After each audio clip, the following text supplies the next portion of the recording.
नमस्कार जी। सत साहिब जी। क्या नाम है बहन जी आपका? बाला है जी। संत रामपाल जी महाराज से नाम दीक्षा आपने कब ली?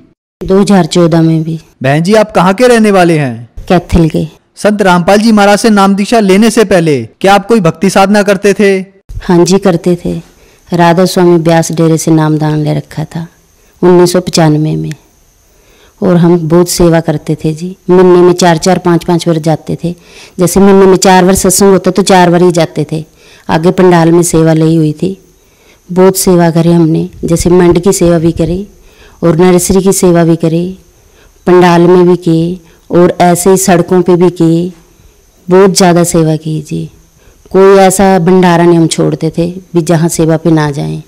परोर में भी जाते थे, छतरपुर में भी जाते थे, जहाँ पे भी भंडारा होता था हम वहीं जाते थे। कोई भी ऐसी चीज़ नहीं हमने छोड़ी भाई जो हम ना जाएं। 2.5 घंटे हम बैठ के चौंकड़ी मार के भक्ति करते थे, बिल्कुल ऐसे कमर लगा के। इतनी भक्ति करते थे कि गोडों में ही दर्द हो गया। मेरे गोडे जुड़ गए बिल्कुल। गोडों से इतना दर्द हो गया कि मैं चल नहीं पाती थी। क्योंकि हमें बताया जाता था कि 2.5 घंटे सुबह बैठ के 2:30 बजे सिमरन करना है।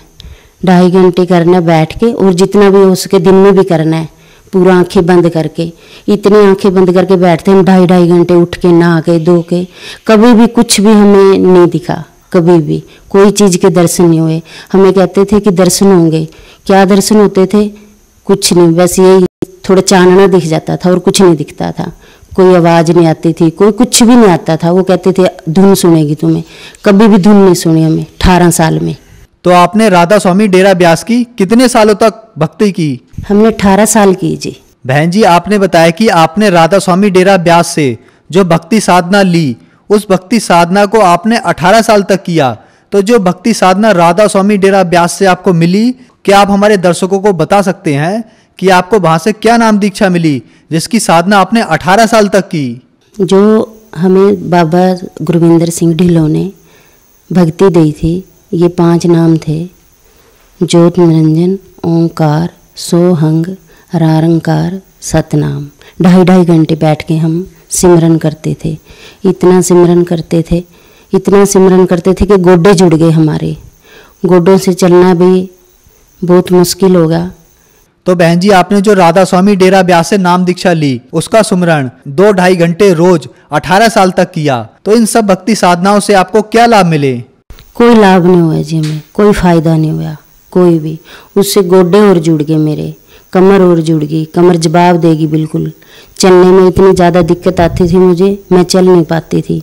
जैसे ही चलती थी कभी गोडों में दर्द होता था, कभी कमर में। और इतनी ज़्यादा भक्ति करते थे, इतनी ज़्यादा सेवा करते थे। अस्पताल की 10-10 दिन की सेवा जाते थे हम, जो स्टेशन पे है। कभी अंदर, कभी आई कैंप लगते थे तब जाते थे, कभी वैसे सेवा आती थी तब जाते थे। इतनी सेवा करी, इतनी सेवा करी, कोई लाभ फायदा नहीं हुआ हमने कोई भी। उसके दौरान बेटे को और ज़्यादा दिक्कत होगी, थायराइड की प्रॉब्लम होगी बेटे को।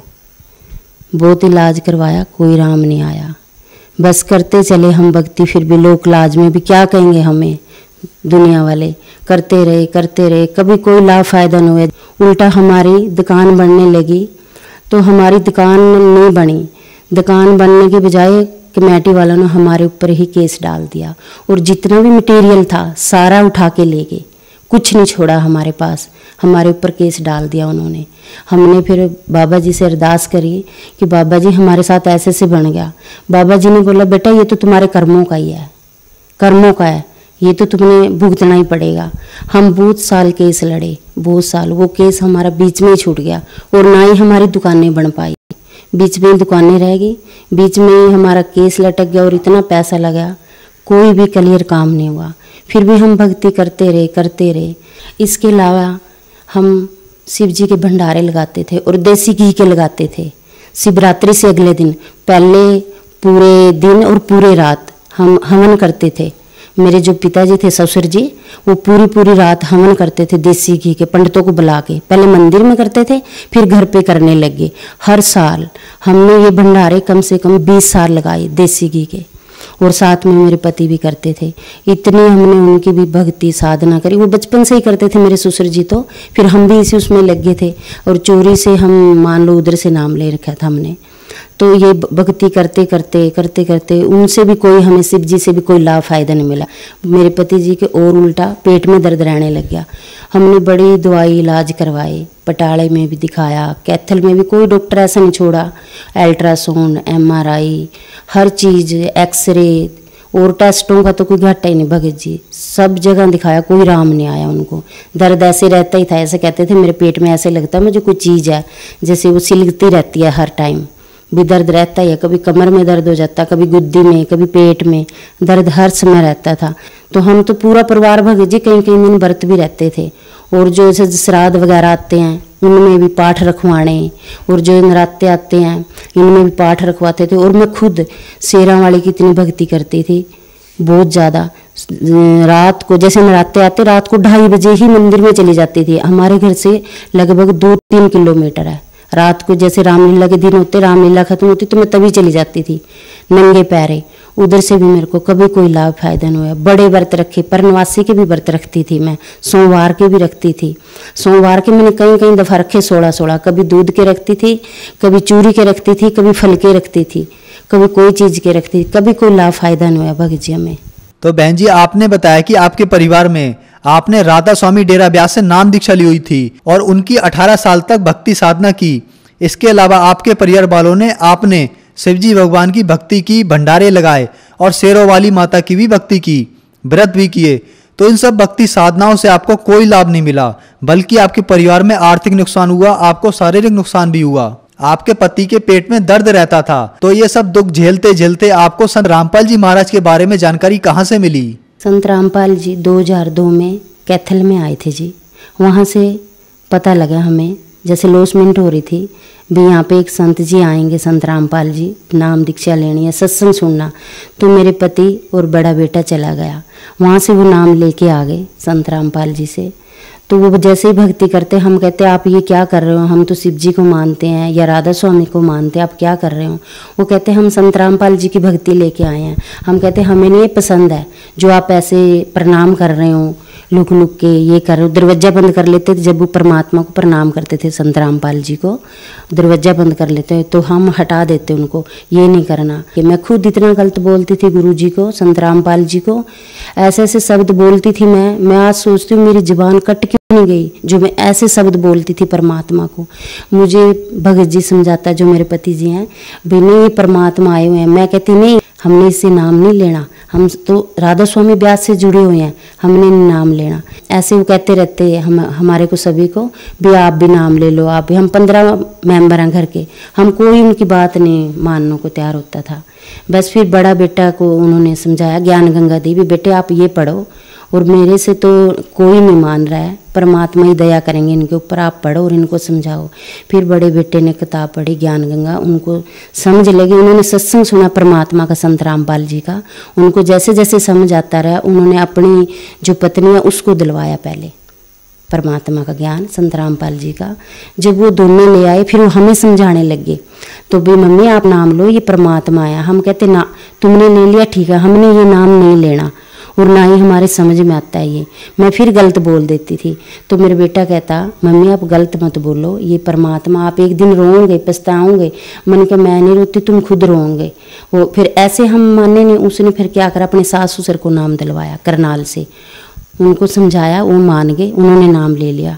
उसके सास ससुर और साला जी को, तीनों को उनको दिलवाया। फिर कहते मम्मी देखो उन्होंने भी ले लिया, वो तो मेरे सास ससुर हैं और आप तो मेरी मम्मी हो और मेरे भाई बहन हो, ये मेरी मम्मी है, अभी आप क्यों नहीं मान रहे? मैं कहती ना। जैसे सत्संग शुरू होता संत रामपाल जी का, हमें वो ऐसे पकड़ पकड़ के लेके जाता, ऐसे गोदी में जैसे उठाते हैं बच्चों को, ऐसे लेके जाता। आप बैठ जाओ मम्मी, आप ना समझो, आप सुनो तो सही क्या कह रहे हैं।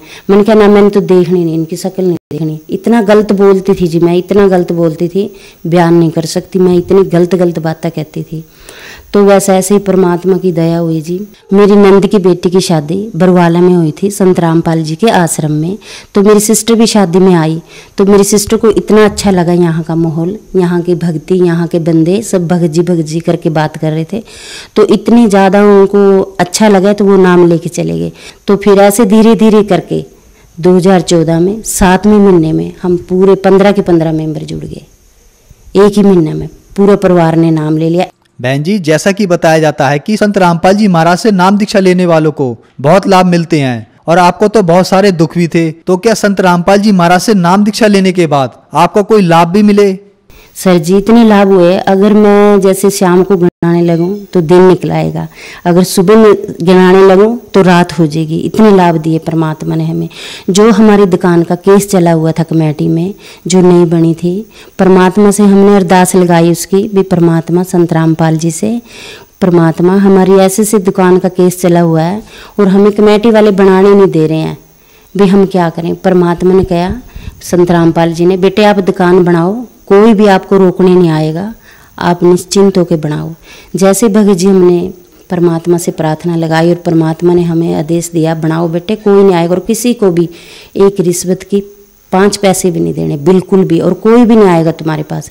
ऐसे हुआ भगत जी। हमने पहले तो हम रात को बना रहे थे दुकान, जब हमारा सामान ले गए थे उठा के। जब हमने परमात्मा संत रामपाल जी से नाम लिया, हमने दुकान दिन में बनाई और कोई भी भगत जी, सर जी, कोई भी कमेटी वाला नहीं आया, किसी ने एक पैसा नहीं मांगा। हमने 2 दुकानें बनाई, शोरूम बनाए बड़े बड़े, तो कोई भी नहीं आया, कोई भी। सबसे पहला लाभ तो ये है कि हम सच्चे परमात्मा की भक्ति में जुड़े और हमें मोक्ष प्राप्त होएगा, पक्का होएगा, 101% होएगा। दूसरा लाभ हमें ये दुकान बने हमारे जी। तीसरा लाभ, हमारी छोटी बहू के 3-4 साल शादी को हो गए थे, उसको बच्चा नहीं होता था। हमने डॉक्टरों पे चेकअप भी करवाया, सब कुछ करवाया, तो डॉक्टर ने बोला ऑपरेशन करवाना पड़ेगा। फिर परमात्मा से संत रामपाल जी से हमारी छोटी बहू ने नाम दीक्षा ली। नाम दीक्षा लेके परमात्मा से प्रार्थना लगाई, संत रामपाल जी से, संत रामपाल जी से प्रार्थना लगाई। परमात्मा, डॉक्टरों ने ये बताया कि इसको बच्चा नहीं होगा। परमात्मा ने कहा कि बेटा भक्ति करो, जैसे ही भक्ति करोगे परमात्मा अपना आप दया करेंगे। नाम लेने के बाद हमारी छोटी बहू को 9वें महीने बेटा हुआ। आज उसको दोबारा से फिर 3 साल के बाद फिर दूसरा बेटा हुआ। फिर उस पहले नॉर्मल हो गया उसको, अब फिर जैसे 2-3 दिन तकलीफ रही, बड़ी टेंशन में हो गए हम। ऐसी टेंशन में हो गई कहीं प्रेशर ना हो जाए। हम लोगों को जैसे कहते हैं कि हमारे परमात्मा ये करते हैं, ये करते हैं, तो हम मन में मैं प्रार्थना लगा रही हूँ परमात्मा से, गुरु जी आप ही दया करोगे, ये ना हो इसका ऑपरेशन हो जाए। फिर हमने प्रार्थना लगाई परमात्मा पे, परमात्मा ऐसे ऐसे डॉक्टर कह रहे हैं ऑपरेशन की तरफ जा रहा है केस, ये नॉर्मल नहीं होएगा। परमात्मा ने बोला बेटा चिंता ना करो आप, संत रामपाल जी ने बोला भक्ति करो, परमात्मा दया करेंगे। जैसे ही परमात्मा से हमें मैसेज आया, प्रार्थना जो लगाई थी संत रामपाल जी को, उसी टाइम इतने ज़्यादा पेन हुए उसको और 11:24 पे बेटा हो गया उसको, बिल्कुल नॉर्मल। आज उसके पास 2 बेटे हैं, जो मेरी छोटी बहू के पास 2 बेटे हैं। जो डॉक्टरों ने बोला था इसको एक भी बच्चा नहीं होएगा, संत रामपाल की शरण में आने से हमें इतने लाभ फायदे हुए। जो मेरे पहले घुटनों में दर्द रहता था, राधा स्वामी की जब मैं भक्ति करती थी डेरा ब्यास से, कमर में दर्द रहता था, घुटनों में दर्द रहता था, मैं चल नहीं पाती थी, इतना ज़्यादा दर्द रहता था, मैं सीढ़ियों पर भी चढ़ नहीं सकती थी। अब मैं जब से नाम लिया संत रामपाल जी से, बिल्कुल ठीक हूँ, बिल्कुल अच्छे से सीढ़ियों पे चढ़ती हूँ, अच्छे से काम करती हूँ। अब मुझे कोई भी दिक्कत नहीं है, एकदम से ठीक हूँ। और जो मेरे पति के दर्द था पेट में, हर टाइम दर्द रहता था, वो भी आज बिल्कुल ठीक है, कोई दर्द नहीं है, जब से हम संत रामपाल जी की शरण में आए हैं। और जो मेरे बेटे को थायराइड था, छोटा ही था, 12 साल का था जब से उसको थायराइड हुआ था। इतना ज़्यादा थायराइड था, हाइपर था, जिससे मोटे हो जाते हैं, इतना ज़्यादा मोटा हो गया था। उसके ब्रेस्ट भी ऐसे हो गए थे जैसे लेडीज की होती हैं, सभी देख के ही कहते थे ये पतला नहीं हो सकता बिल्कुल भी, इतना ज़्यादा मोटा हो गया था। और जब वो बोलता था उसकी आवाज़ भी फट फट के आती थी, गले में था उसके, और टांगों से वो चल नहीं सकता था। कहता था मम्मी मुझे बहुत दर्द होता है। और इतनी मैं दवाइयाँ खिलाती थी भगत जी उसको। दिल्ली में तिमारपुर है, स्पेशलिस्ट है, बहुत बड़ा आर्मी का हॉस्पिटल है, वहाँ भी लेके गई उसको मैं। वहाँ पे भी उन्होंने भी मुझे यही कहा कि दवाई भी खानी पड़ेगी और ये दर्द भी ऐसे ही रहेगा, इसको ये दर्द नहीं ठीक हो सकता, थायराइड में हड्डियाँ बोदी हो जाती हैं, ये ऐसे ही रहेगा और इससे आँखों में भी असर आ सकता है, इससे बाल भी झड़ सकते हैं और इससे याददाश्त भी कम रहती है। और वाकई में ऐसे रहता था पहले मेरा बेटा, जैसे स्कूल जाता था उसको कोई जैसे सर पूछते थे क्वेश्चन आंसर वो भूल जाता था, उसको कुछ भी याद नहीं रहता था। मुझे आके कहता था मम्मी मुझे कुछ भी याद नहीं रहता और मेरे को सर मारते भी हैं जब मैं सुना नहीं पाता। तो भगत जी में बहुत ज़्यादा परेशान होती थी भी, एक तो बच्चा और ऊपर से पढ़ाई और ऊपर से इसको ऐसी बीमारी लगी जो ये कभी भी ठीक होने वाली नहीं है। जब से हम संत रामपाल जी महाराज की शरण में गए मेरा बेटा बिल्कुल ठीक है और पहले उसकी हाइट भी नहीं बढ़ती थी, आज मेरा बेटा 6 फुट का है, इतनी हाइट बढ़ गई और बिल्कुल सही शरीर है, कोई भी दिक्कत नहीं आज उसको, कोई पाँव में दर्द नहीं है, कोई भी पढ़ाई में इतना अच्छा है। अभी भी कोटा गया हुआ था, मेडिकल लिया है उसने कोचिंग के लिए, इतनी अच्छी पढ़ाई करता है परमात्मा की दया से। संत रामपाल जी महाराज की शरण में आए जब से हम, बिल्कुल एकदम सही है भगत जी। तो बहन जी आपने बताया कि संत रामपाल जी महाराज से नाम दीक्षा लेने के बाद आपके पूरे परिवार में बहुत से लाभ प्राप्त हुए, जबकि राधा स्वामी सत्संग डेरा ब्यास से जब आप जुड़े हुए थे तो आपके परिवार में दुखों का पहाड़ टूट गया था और राधा स्वामी डेरा ब्यास से जुड़े हुए श्रद्धालु भी आपको जरूर सुन रहे होंगे, तो आप उन सबको क्या संदेश देना चाहेंगे? राधा स्वामी में जो भी जुड़े हुए मेरे भाई बहन, मेरे साथ के भी बहुत हैं जी, मैं उनको कहती हूँ जो भी राधा स्वामी ब्यास में जुड़ा हुआ है वो संत रामपाल जी महाराज की शरण में आओ और आके भक्ति करो। पूर्ण परमात्मा संत रामपाल जी महाराज के चोले में आए हो कबीर साहब, पूर्ण परमात्मा है, समर्थ भगवान है, आप जल्दी से जल्दी इनकी शरण में आओ और अपना मोक्ष करवाओ। बहन जी संत रामपाल जी महाराज की शरण में कोई आना चाहे तो कैसे आ सकता है? संत रामपाल जी महाराज की शरण में अगर कोई आना चाहे बहुत ही आसान है जी। संत रामपाल जी महाराज के सत्संग चलते हैं चैनलों में, कई चैनलों पे सत्संग आते हैं टीवी पे, उन चैनलों पे नीचे पट्टी चलती है कि उन पे नंबर आते हैं, फ़ोन नंबर, उनके ऊपर फ़ोन नंबरों पे फ़ोन करो और वो जो भी पास में नामदान केंद्र है नज़दीकी का पता बताएंगे, वहाँ से जाके नामदान लो। धन्यवाद जी। सत साहिब जी।